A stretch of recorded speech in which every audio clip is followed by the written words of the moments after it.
glory. Many thanks to the man in black for carrying on in my place in the last two broadcasts. He's a man after my own heart's blood. And now to the tale of a man who had left millions but was afraid to claim his inheritance. And why? You'll hear it in tonight's performance in the Mystery Playhouse.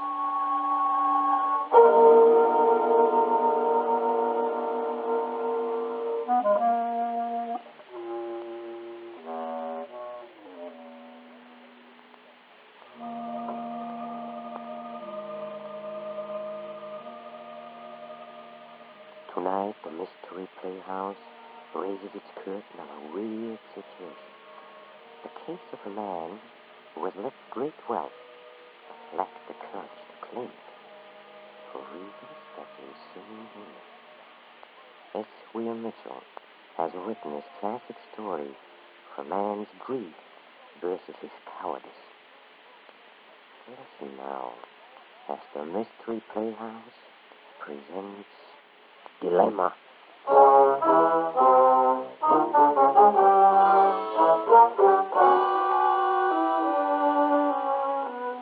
This is Faulkner House, this somber mass of stone frowning down on Bedford Village.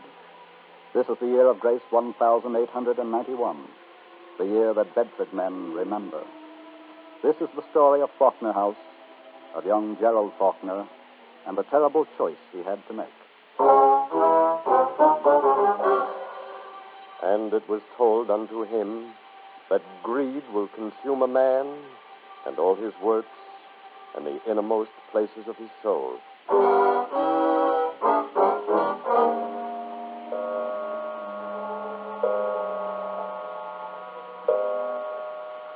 He walks slowly up the stairs, concealing the vial of yellow liquid in the palm of his hand. His hair is damp with the terror of the thing he plans to do. He opens the door at the top of the stairs, slowly, cautiously, very quietly. He moves across the old man's room. The lace of his shirt front trembles in the small light of the bedside candle. He opens the stopper on the vial, empties the yellow liquid into the glass. He turns quickly and goes to the door. Gerald! Gerald! Yes, Grandfather? What are you doing in my room? I thought it was time for your medicine, but I saw you were asleep. All right. I'll take the fool medicine. Is this it? This last? Speak up, is it? I think so, Grandfather. You think so? Don't think? No. Oh, there's my fool spoon. Well, what are you staring at? You seen me take my medicine before? I'd better be sure that's the right glass. Perhaps this doesn't smell right, Grandfather. Maybe... Oh, I'm sorry. I didn't mean to break it. Didn't you? No, Why are you staring at me like that? You didn't have the nerve, did you, Gerald? I don't understand. You didn't have the nerve to kill me. Oh, I saw you crawl in here and put something in my glass. But you didn't have the courage to go through with it. Did you? No, I didn't have the courage. I wish I had. Huh. I thought so. You're a coward, Gerald. That's why I hate you. You're a coward. You always have been. You couldn't even kill a helpless old man. No. Don't go. Well, Stay where you are. I have something to say to you. You didn't have to try to kill me, Gerald. No. You see, the doctor already has told me my heart may stop at any moment. What? And now you'll cut me off without... Oh, no. On the contrary, you'll still inherit my money, Gerald. Every cent of it. Even after I've tried. Even after that. Then you can pay your debts and marry Ellen, if she'll have you. And I'll die happy thinking how I provided for you. For it will be the strangest inheritance a man has ever known. Now get out of here, you coward. Go to Ellen's house. Tell her what a rich man you're going to be.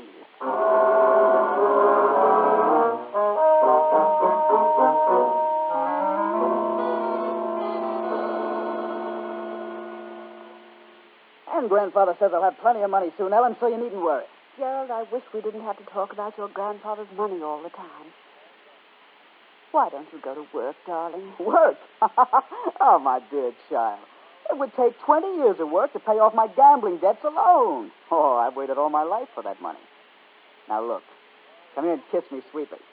And promise you'll never talk such nonsense again. Oh, Gerald. Come on, the back of your neck. Ah, that's a nice place. Please, Gerald. Oh, you'll have a carriage of your own and a lovely fur cape. Oh, darling. And diamonds. Ah, we'll be married in style, my dear. Such style. As soon as dear grandfather returns to his maker. Gerald, don't talk like that. What? Well, why not? He can't live forever, poor soul. His heart, you know, it's going to run down someday. Just like an old clock.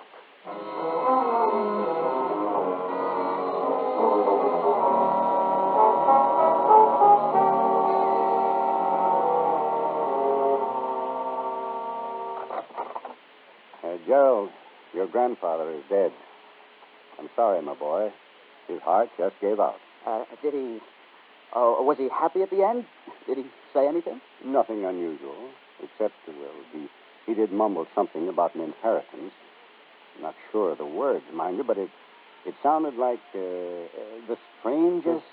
Strangest inheritance a man has ever known? Yes, that's it. That's exactly what he said. The strangest inheritance a man has ever known. It is the will of Eben Faulkner that his entire estate and holdings thereto be bequeathed to his devoted grandson, Gerald. His last wishes are contained in a letter which I, as executor, am charged to see properly carried out. Mr. Gerald Faulkner is to take this letter and, on the night of the 7th day after his grandfather's death, proceed to the cellar of Faulkner House.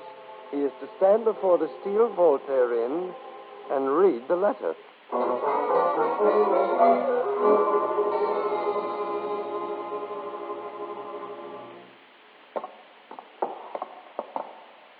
Gerald, what is this?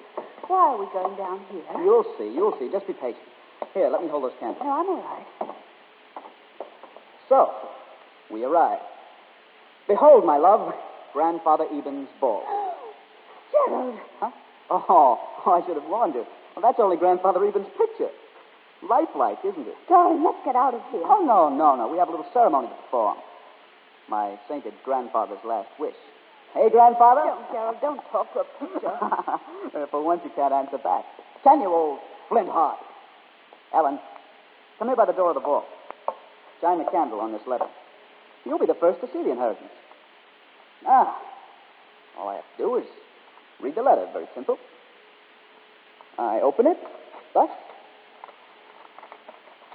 and I read. Beloved Gerald, standing now at the door of the vault, on which the photo of the wealth stands. So is you. Insert a key, turn the letter. No. Gerald, what's the matter? Oh, it's a joke, a crazy joke. He couldn't mean it. Gerald. Oh, read it. Read what it says. Darling. Read it. My dearly beloved Gerald, you are standing now at the door of a vault behind which is my total earthly wealth, which I bequeath solely to you.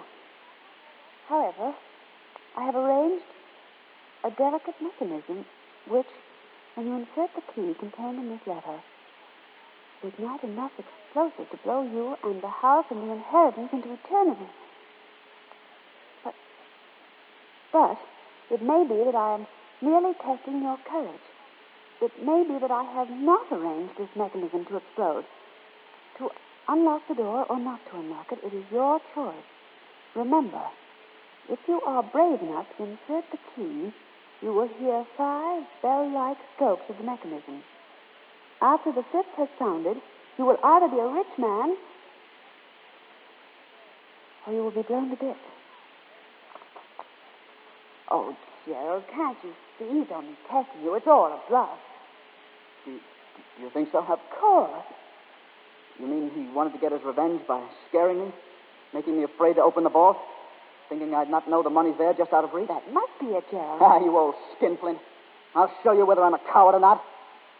Give me the key, Ellen. I'm going to open it right now. Here. Go ahead, darling. Delicate mechanism. I'll show him. Delicate mechanism. Gerald, go ahead, dear. Delicate mechanism. Well, it could be, Ellen. It could be he put explosives in the door. You don't know how he hated it. Oh, it's not that I'm afraid. I'll do it all right. Right now. Well, Gerald? I can't do it, Ellen. I can't. I keep looking at that picture over the vault, and I know. Gerald, give me the key. I'll do it myself. No, you can't. It's my life you're risking, too. Your life? Your life? You think I'm a coward, don't you? Gerald, if you're afraid, then just forget it. It's your problem. As for myself, I don't want the money. Do you think I need money to love you, to marry you? You could go to work, Gerald. Work? I am going to work, Ellen. Darling. I'm going to work on Grandfather's vault. He's not going to cheat me out of the Faulkner money. I've got 6 months to get to it. I'm going to get masons. I'm going to dig down and break a hole into the back of the vault. We'll fix Grandfather Eben. We've got 6 months. We'll dig and dig and dig.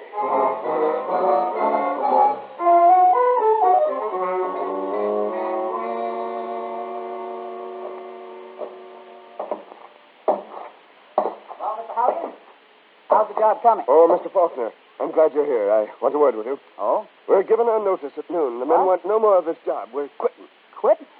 You can't quit. You've got to keep on with it. We're quitting, Mr. Faulkner. We just got wind of the story that's going around. It doesn't play square with us. My men want no dealings with explosives. You can't stop now. You can't. Tell the men to stay. Tell them I'll pay them double, triple. Tell them anything you want. Only don't stop digging. We're quitting at noon, Mr. Faulkner.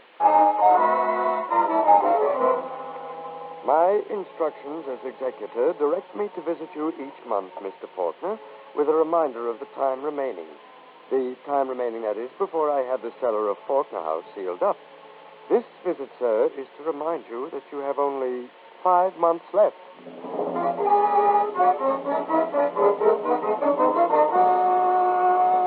Gerald, please give up this insane obsession. Forget there ever was an inheritance. Why torture yourself like this? I won't give it up. That money's mine. It belongs to me. There must be some way to get it. I'll find that way. I'll go to the architect who designed the vault. Hey, that's what I'll do. I'll go to the architect.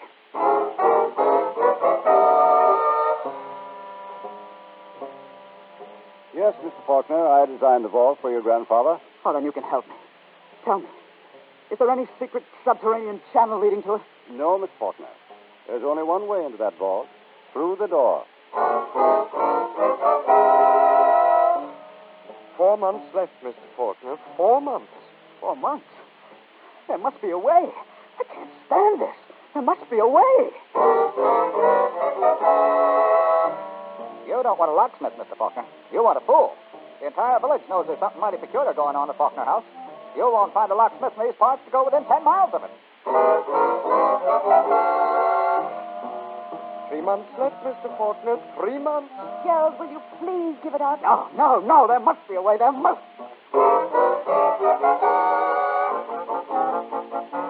Mr. Faulkner, I've dealt with explosives all my life, sir. From examination, there's only one way to tell whether or not the door can be opened without causing an explosion. Oh, then there is a solution. Oh, thank goodness you're my last hope. Not so fast. I meant after the door is opened. After it's open. Oh, but that might prove too late.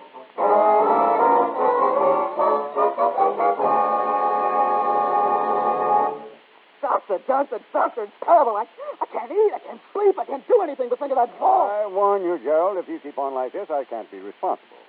My advice is to leave Faulkner House for a while. Leave? I can't leave, Doctor, I can't. There it is, millions. Think of it, millions. Just within my grasp. If I don't have it, I'm without a penny. I'll be a pauper. I can't do it, Doctor. I can't. I must have that money. If you value money above your life, I can do nothing for you. Your condition is deplorable. A few more weeks the way you've been going, and you'll end up like Johnny Rum, the village idiot. Johnny Rum? If you keep on the way you've been going. The village idiot? Hey, Doctor, you've given me an idea. You've given me an idea.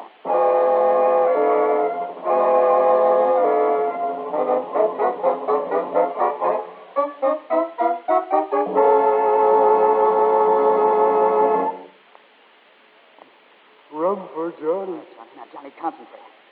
You know what you're to do? Rum. Rum for Johnny Rum. Yes, you'll get rum plenty. Now listen carefully. As soon as I'm gone, you wait 20 minutes, right? And you take the key. Now, where's the key, Johnny? That's it. Now, you take the key and place it right here in this lock. And you turn it all the way around. Is all that clear? Rum. Yes, rum. I'll give you gallons of rum. Now, listen to me, will you? Rum for Johnny Rum. I'll be down at the tavern, waiting for you. Now, remember, 20 minutes. Then the key. Rum for Johnny. Rum for Johnny. Rum. Johnny, don't let her have it, Johnny, not yet. I told you, wait until after I'm gone. Don't you understand, you crazy idiot? Wait 20 minutes. 20 minutes. Yes. I'll be at the tavern. Meet me.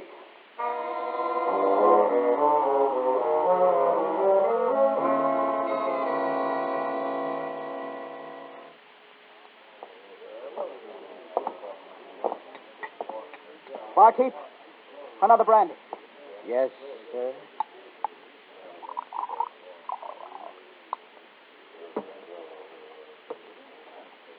What time is it? 9:15, sir. He should be here by now. Why doesn't he come? What's that? I don't know. Some commotion outside, sir. It's Johnny Rum and the constable. Johnny! What happened, Constable? Oh, he's a bloody sight, all right, Mr. Faulkner, but don't mind that. He's not as bad off as he looks. Caught him red-handed in your cellar. Fooling around he was with a key, about to open some big door. Why, you fool, you had no right to arrest him. He wasn't robbing my place. I sent him down there. I sent him. You sent him? You sent him to open your grandfather's vault? Well, certainly. Well, that is, I mean... You mean you sent a poor idiot to die in your place in case the vault exploded? I've heard of cowards, Mr. Faulkner. Get him out of here. I'm Tootie who I've been. Wait a minute.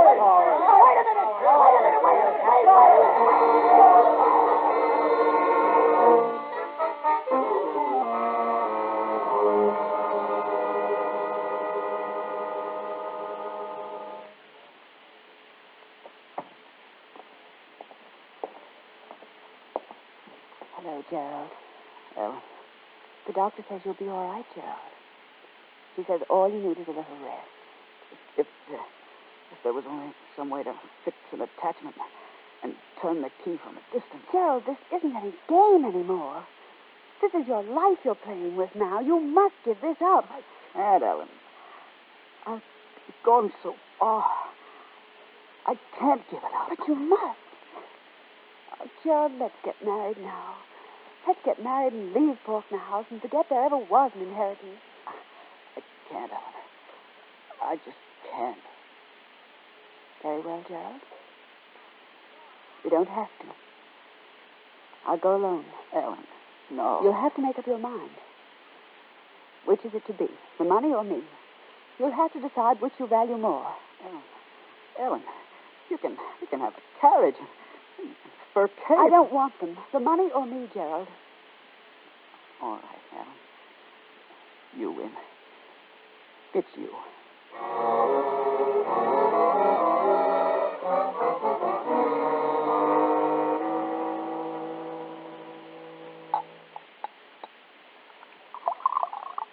Pour you a drink, Mr. Pierce?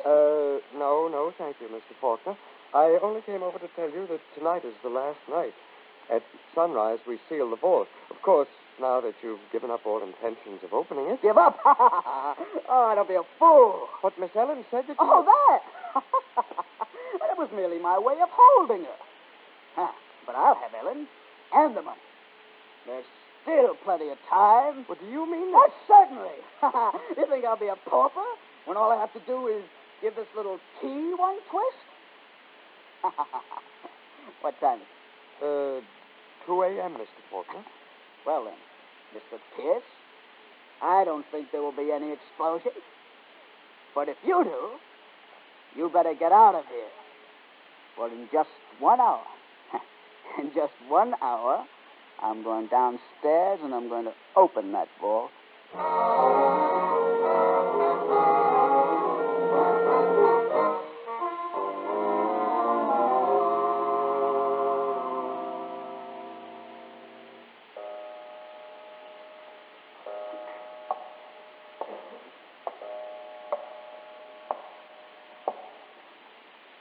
grandfather. Good evening, grandfather. So you thought you'd torture me forever, did you? So you thought I wouldn't have the courage to open your filthy vault. Well, here I am. You haven't succeeded, old Flintheart. Your little scheme hasn't paid off. I'll have Ellen and the money. And the money. And every cent of it I spend will curse your miserable soul. Now look. Look carefully, grandfather. And this is the moment you never thought would happen. I've outbluffed you. This is the moment. Watch me. Watch. Put the key in the lock. And now, bring on your bell-like strokes. Bring them on. And may your soul rot in eternity.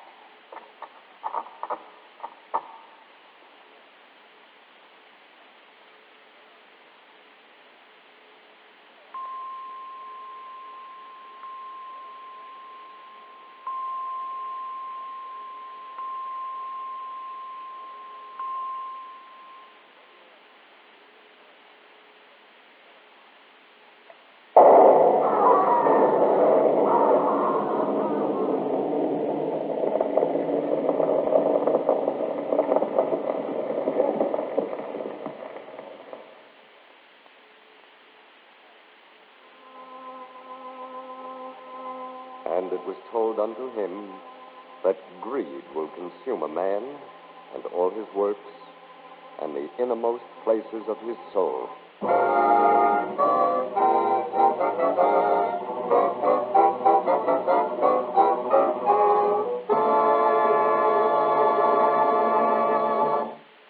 And that, my friends, is Dilemma by S.V. Mitchell, tonight's performance in the Mystery Playhouse. Not a bad little bedtime story, huh? Well, now to further add to your evening's restfulness, we take you to the green room for a preview hearing our next attraction. Tiptoe down this way, shall we? Follow me. Please. Come. Come.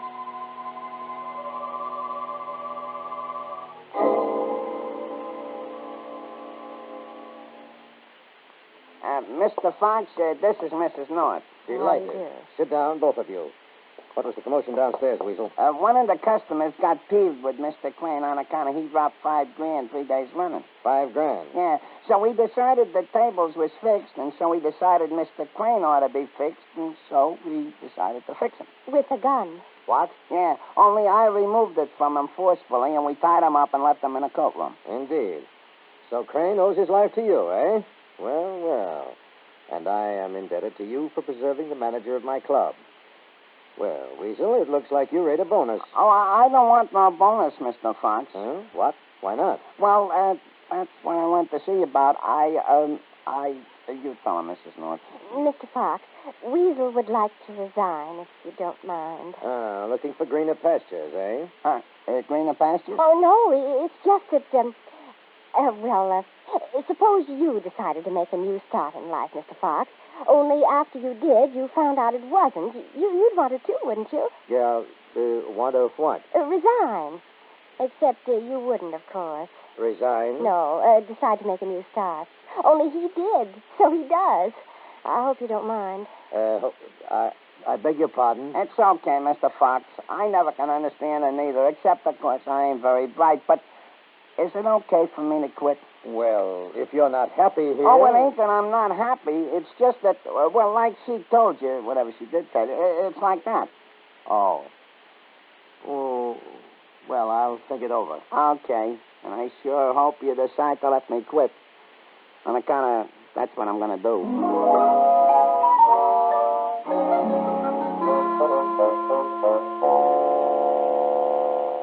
Well, here's the coat room. I'll go and see how Mr. Lawson is. All right. But where's Lulu, the head chick girl? I told her to stay here and watch Mr. Lawson and holler if he tried to get away.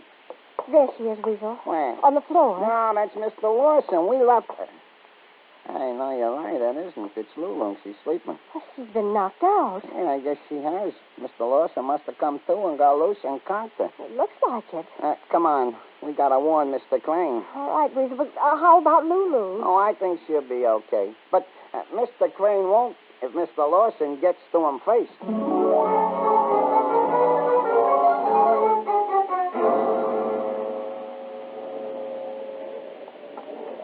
Doesn't seem to be in here at the table. No, that's funny. He don't seem to be no place. Wait a minute. There's his wife. Maybe she knows where he went. Come on. Oh, hello, Mrs. Crane. Weasel, you're just the person I want to see. Where's my husband? You took the words right out of my mouth. What? I was about to interrogate you on the same point. Oh, haven't you seen him? A little while ago, but not since Mr. Lawson escaped. Well, who's Mr. Lawson? One of the customers which wants to shoot Mr. Crane. Oh. Well, if you find Kenneth and he hasn't been shot, tell him I'm looking for him. Okay. You don't seem very concerned about your husband's life. The only concern I have about anyone killing him is that it would keep me from having that pleasure myself.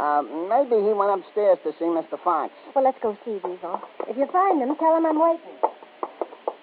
What has she got against her husband? Mitzi McGilroy. Who's she? A dame which Mr. Crane is infatuated with. Oh, I see. Mr. Crane is all the time playing upon Mitzi all kinds of expensive gifts, which Mrs. Crane thinks it ought to be by right extended at her. Well, no wonder she doesn't. What's the matter? Look, Weasel. The bottom of the stairs. Quiet. Mr. Crane. It looks like he's had an accident. Let's see. His neck seems to be broke. Or something is broke anyhow. On account of he's dead. Oh, Weasel. He must have fell down the steps. Mm-hmm. Fell or was pushed.